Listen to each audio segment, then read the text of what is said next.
So yesterday we woke up to find that Bruce Whitfield, that famous icon and old friend, has decided to call it quits after 21 years in broadcasting. And I asked him if he talked to me. And what did he say to that question?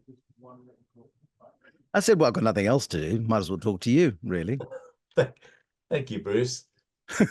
I think with us both having been in the industry for an awful long time, it's probably not surprising. 21 years is a hell of an innings. Uh, why the change now? It's actually 30 years. I mean, a bit more. That's saying more than 30 years. I mean, my first job was at 702 as a field reporter, 1992, 93, 94.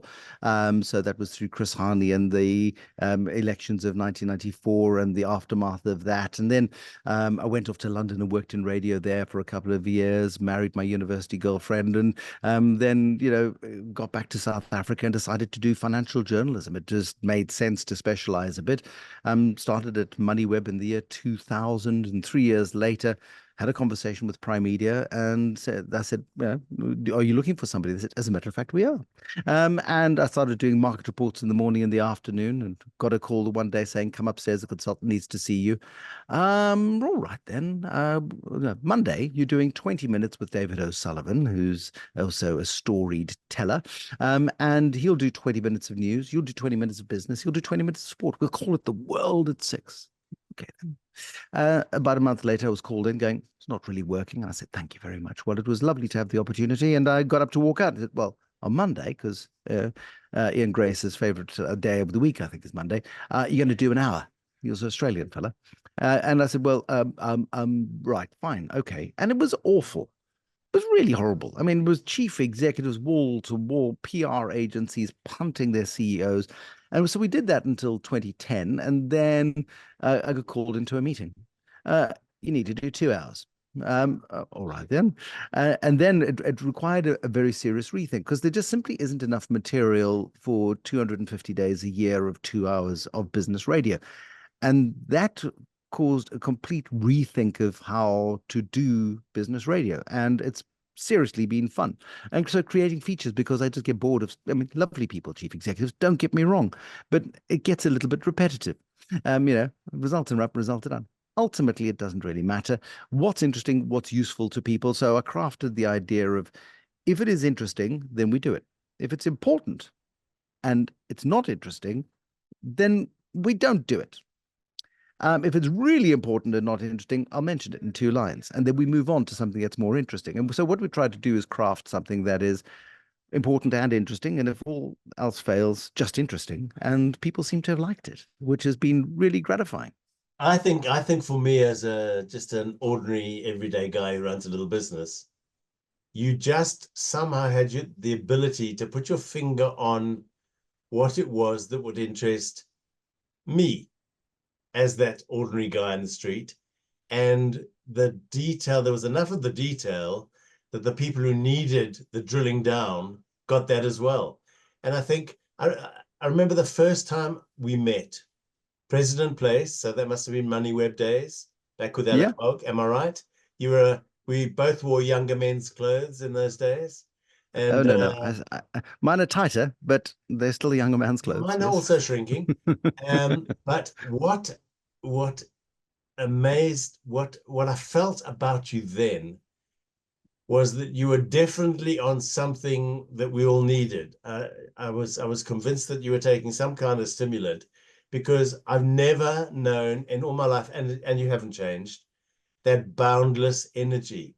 And when we have a coffee at conferences, you're genuinely still interested in stuff. You're not just going through the motions of making people feel better by having a conversation with some little person. You're nosy, and I think that's been a great asset for you. I prefer curious, but hey, you asked me a very specific question and I didn't answer it. So, but it all feeds into the bigger theme. And it is that curiosity and that innate curiosity and that real interest in fascinating people who do things that most of us wouldn't dare do. David O'Sullivan lives vicariously via those who climb Everest and jump out of aeroplanes and do Red Bull stunts and stuff, because he's not going to do that. And I'm not going to go and start a multi-billion-dollar enterprise. As much as I would dream about it, it's just too blooming scary. And I'm completely and utterly fascinated by people who've got the guts to start things, to build things, to develop things, and to create value in a world that desperately needs it. To find problems to solutions. We've got politicians for that. To find solutions to problems, and to really create new opportunities for people who haven't got the guts to do it. So, people, I talk about Robbie Brosen too much, but he really astounds me. Adrian Gore astounds me. Brian Joffe, the Katlego Mapai, who started Yoko, and Aisha Pandor, who's with Sweep South. People who truly zoom out and go, what's the problem and how can I solve it? And I'm captivated by that idea. I love to watch the trajectory of these growth paths, and I'm massively inspired by it. And then I'd like to take it all together and put it into a fruit salad of lessons that I learned from these people and other people don't have time to do. And I've succeeded in turning a hobby into a job.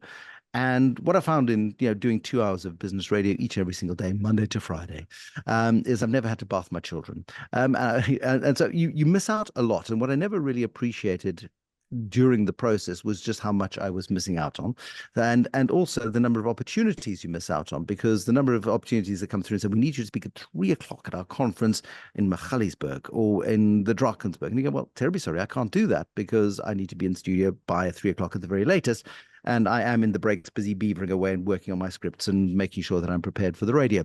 So I got to a point where I said, I need to really seize a new global opportunity. So I am looking at lots of international speaking opportunities. I'm making good inroads in that field as well, with a number of really good bookings up until the end of this year. Still doing lots of stuff, of course, big roadshows in South Africa and very specific company events, new material that's being created, really trying to decipher a very scary world. We live in an age of ambiguity, where nothing makes sense anymore, and there are power shifts happening in the world, and there is a reorganization of the world that is very difficult to interpret and understand. And what happens with most people is they get caught up in the shiny things and they're not paying attention to the long-term trends. And so you've got to, when you look at the world, you've really got to understand that there are some fundamental things that never change. There are absolute constants, and then there's a lot of hype and noise that happens each and every single day, which is just distraction. And the news machine is fed by that hype and distraction. It then pushes it back out into the world, and people consume it and go, oh my God, it's all coming to an end. And it's like, it's scary, yes. There's a wonderful thing called the World Uncertainty Index. And if you look at the World Uncertainty Index, I've got a fabulous slide about it. And if you make your decisions under pressure, if you're making decisions when you have no other choice because you've delayed a decision, because you've been waiting for times to get better, or you've been waiting for the bus to come or the train to go, whatever it is that you've been procrastinating about, and suddenly you get to a crisis point. If you were, had an order on the oceans when P.W. Botha delivered the Rubicon speech, if you were Christo Wiese or Tom Boardman, Christo Wiese listed PEP back in those days because suddenly the rand went to hell, and he had a problem. He was about to go bust. Tom Boardman had to sell Boardmans. Remember that wonderful family department store? And it went into Pick and Pay and then to Edcon and all over the place. And they were forced into decisions because they'd taken risk at precisely the wrong time, and then had to make decisions without any space. And so what I talk about now more than anything else is, how do you make decisions? How do you put yourself in a position where you're never forced to make a call, but you still have optionality when making your decisions? And you only do that when you step away and you are able to realize what is consistent and what doesn't matter, because what doesn't matter is what feeds your Facebook groups and feeds your braais and feeds your gossip and feeds everything else. But it's just not, most of that stuff is irrelevant. I mean, 99% of what we woke up worrying about first thing this morning is irrelevant tomorrow, or at least next week. And certainly a year from now, it doesn't bother us in the same way. zoning in what matters and identifying what matters is the true skill that I've learned from studying corporate executives, founders of great South African businesses. And the biggest lesson they have taught me is that ability to really focus in only on what matters. Yes, they worry about the same stuff. They listen to the same news. They go to the same sorts of parties, believe it or not. And they hear the same stuff. But somehow they don't put blinkers on, but they are able to channel their view of the world far more clearly and better than most of us. So to learn that skill is my biggest mission at the moment. I'm fascinated that you're talking about much more international work abroad. Are you going to be the international speaker on matters South African, or are you going to totally internationalize yourself? Are you going to become as knowledgeable and as go-to a person for somebody in the City of London? Because aren't there lots of those already? No, exactly right. So you've got to balance this stuff out, haven't you? So you take again, every place on earth is parochial. So if you are in New York, it's all about America and it's all about New York and it's about occasionally about Putin and occasionally about Ukraine, but nobody can really point to places on a map. It's very parochial. Buffett doesn't invest out of America. Buffett is America focused. If you come to the City of London, it's very parochial in its view. This is the way we do things. We know each other. We hang around together. And if you go to France, it's everywhere is the same in that we understand our bubble. But now, if you take the different bubbles and you look at how the bubbles interact with each other, suddenly you start to understand the world very, very differently. And you start looking at cause and effect. And I remember interviewing David Blunkett, who was Tony Blair's Home Secretary 15 years ago, probably. Global financial crisis time. So it's actually more than that, 17 years ago. And I said to him, what is the long-term effect of this financial crisis? And he said, you won't see it immediately, but in the next 15 to 20 years, you will start seeing a very strong shift to the right in Europe, in politics, because there's going to be a rise in emigration. He could see, well, maybe he's a blind guy, right? But he could. What would be the right term actually when you're talking about somebody who cannot see? Uh, Visualize. Pardon? Visualize.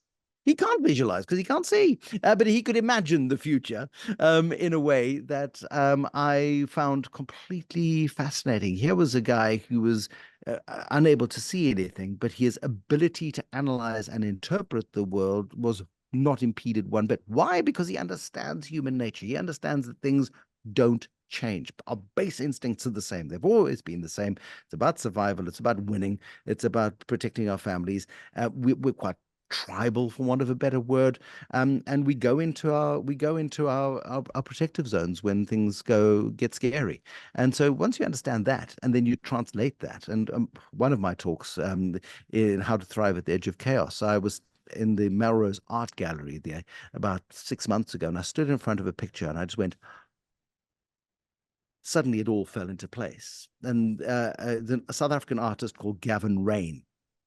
And so I stood in front of this picture. I Googled, I found a phone number. Who puts their phone number on the internet? I phoned him up and I said, look, you don't know me, but I'm standing in front of this particular picture and I am completely captivated. And so I explained to him what I wanted to do, and that was to incorporate his picture into a new talk.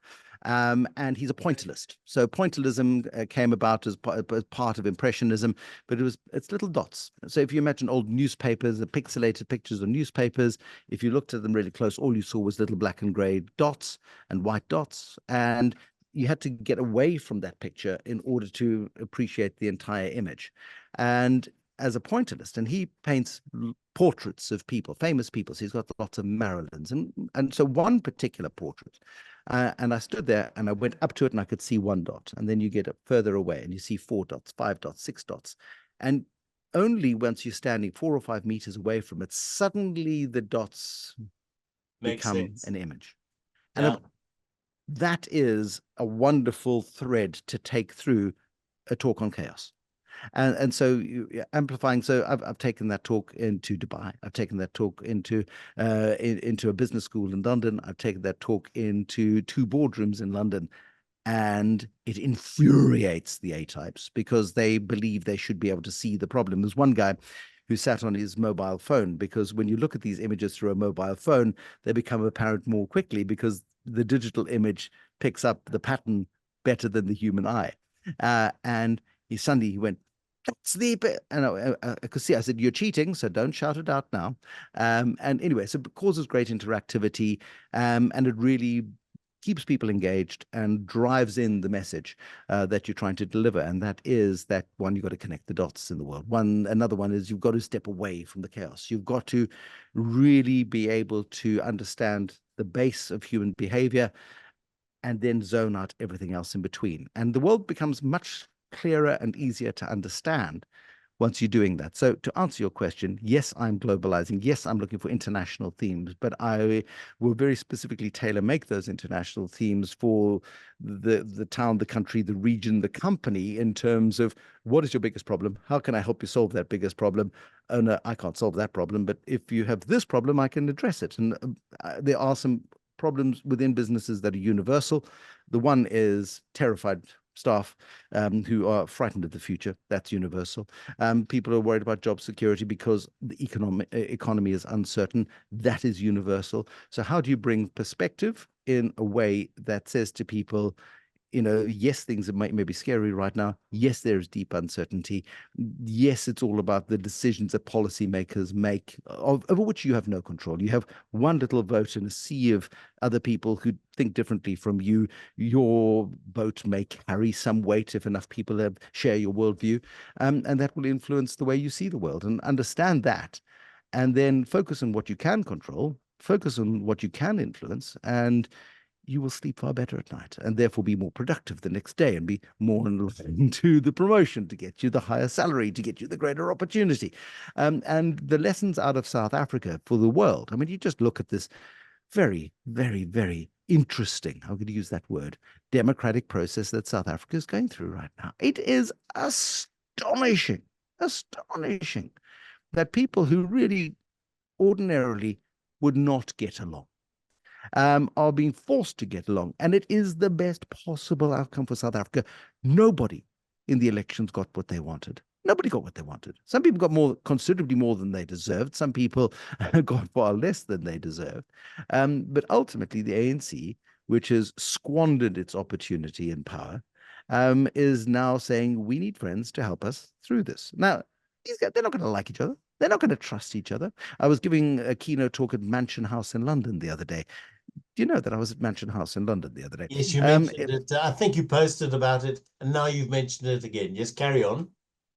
It's just, I mean, people always accuse me of name dropping and sort of say, oh, you're so low. You go to Davos and then you tell everybody you go to Davos. So, well, it's nothing like Richard Branson, because the last time I spoke to him, he told me he'd introduced Nelson Mandela to the Dalai Lama. Now that's name dropping, right?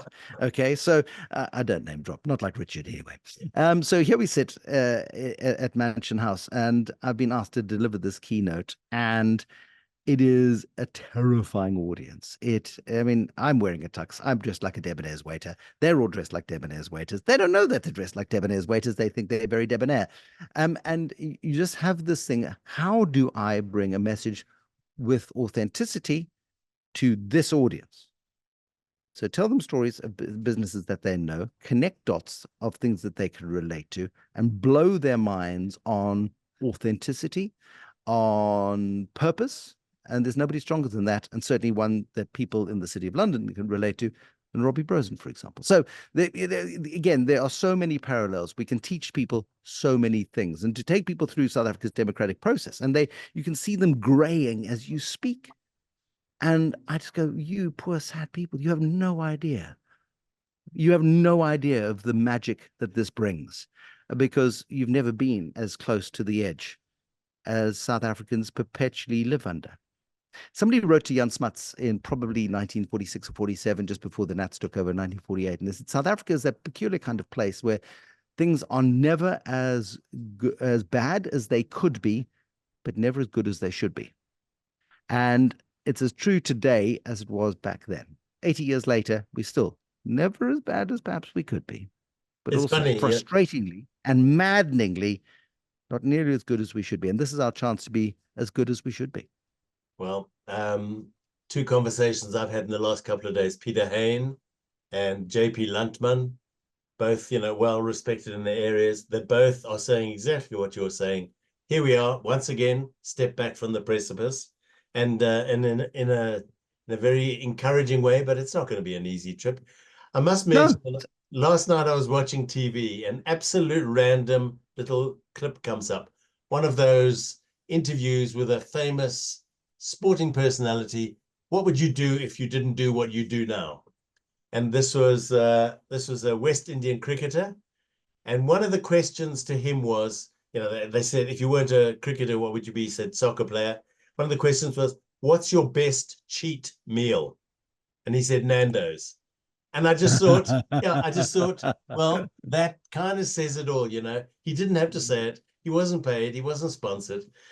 Finally, are you scared about what lies ahead? Not having the radio terrified, show every night? terrified.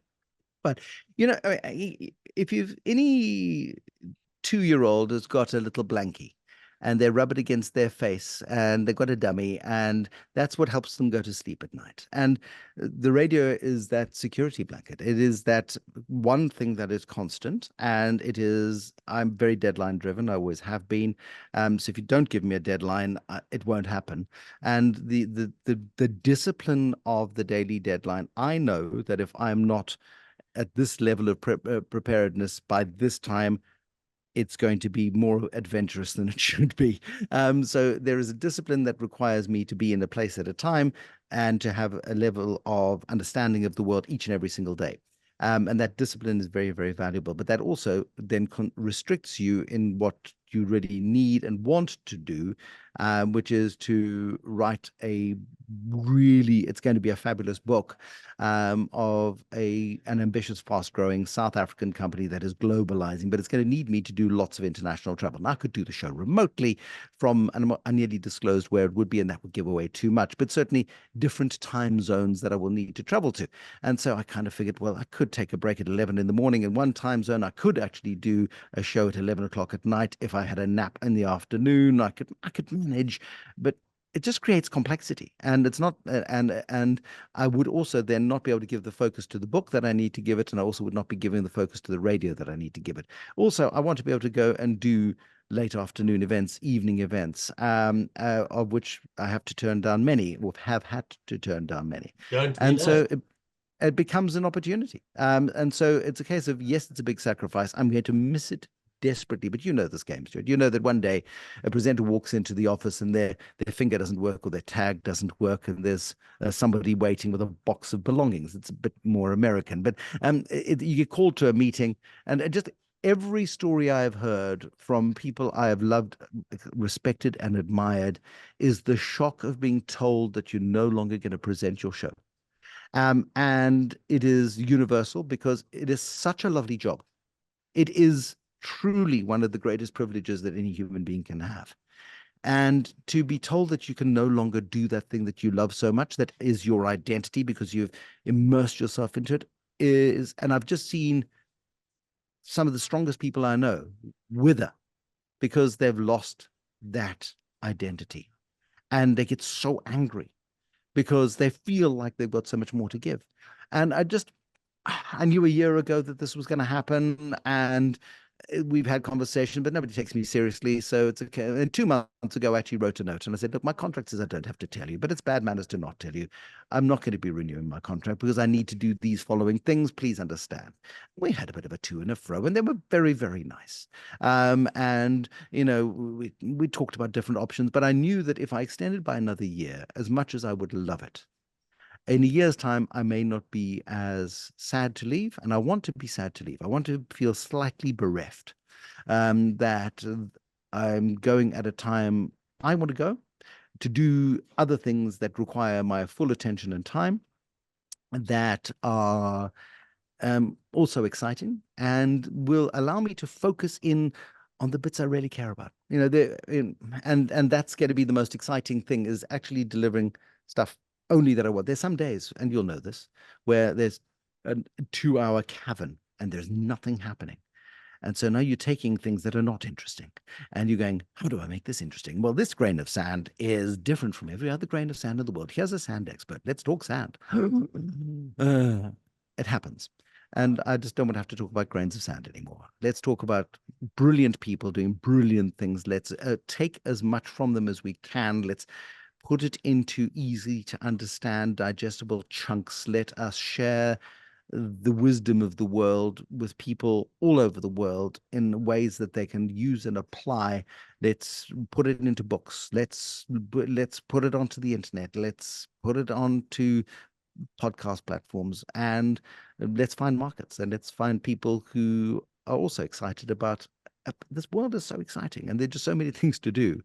And it's really about finding a new set of priorities. So of course, it's terrifying, but my goodness me. I said to somebody, you'll know, Jane Morgan, who married to Tony Lancaster, former head of SAFM and the festival in Grahamstown. And I said to her, I feel like I'm going on a first date. And it's that same sort of, I've got to tell you, and if it's any consolation, my last real job was at 702. really? 1988, and made, for different reasons, made a decision to go, also at my own, at my own timing. And 36 years later, here I sit, still happy, leaping out of bed every morning. It's just so exciting when the canvas is blank and you can go and put your little dots together now. And I think I'm excited about watching what you do. I cannot wait to see the book that you're writing with Adrian Saville, and strength to your elbow and everything you do. Just because there isn't enough to do, I also can be a little impulsive at times. So as part of this exit thing, Alistair Teaning-Smith, who's the station manager, called me and said, so how do we do this? Do we get listeners to call in? I said, no, let's not do wishy-washy stuff. Let's have a week driven by purpose. And he said, what is that purpose? And I went, right, the purpose is we're going to get the smartest people we know, and we're going to invite listeners to contribute. And we're going to say, if you had power for half an hour, if you were president for half an hour, you could enact one thing. What would that one thing be? The butterfly effect of that throughout the economy, what would it be? And then he said, ooh, that sounds like a nice idea. He's very polite. And we started on Monday. We did 5 interviews on Monday. Last night we did 12. We're going to do 12 on Wednesday and Thursday. By the time we get to the end of Thursday, we will have 50 big ideas to change South Africa for the future. So I phoned my publisher, Terry Morris at Pan Macmillan, and I said, I've got an idea. Why don't we take transcripts and we put them into a book? And she said, well, that's a lot of work. I said, no, it's not. And so, we're going to write a book, and that's got to be done really quickly. So it's going to be quite a light book. It's going to be quite a thin book, but it's going to be a book of very particular points and ideas that we want to hit the shelves in October. And imagine the power of one thing. That's the next keynote. Watch this space. Bruce Whitfield, I love talking to you. Thank you so much for the time. And we'll stay in touch. You better. Safe travels.